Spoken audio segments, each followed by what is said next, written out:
que vous saviez qu'on pouvait manger sa bière? Eh bien moi non, mais 3 brasseurs et maltivores, eux le savent. Ils vont nous expliquer.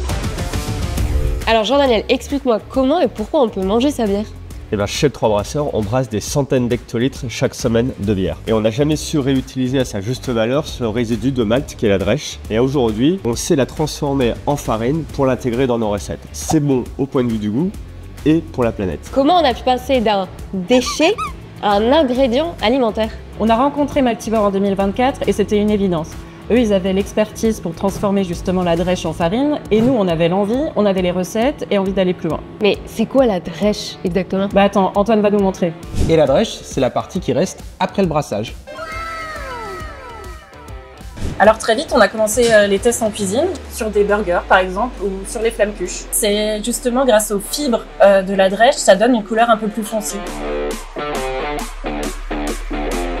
Il nous manquait juste l'expertise de Maltivore pour optimiser l'utilisation de la drèche.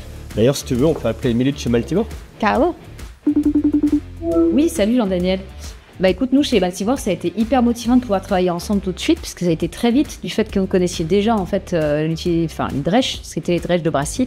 Et ça a été hyper intéressant pour nous de pouvoir bosser avec vous sur des idées de recettes et voir directement ce qu'on allait pouvoir faire en cuisine chez 3 brasseurs. Donc aujourd'hui, on peut boire et manger sa bière. C'est exactement ça. Et vous n'allez pas vous arrêter là, j'imagine. Et ben on a très envie de continuer à développer ce beau projet d'économie circulaire, puisque l'avantage c'est que la farine de drèche en fait de brasserie va pouvoir s'intégrer partout où on a de la farine de blé. Demain, l'idée c'est de dupliquer sur nos pains burgers, pourquoi pas sur du sucré et de déployer également sur nos restaurants canadiens.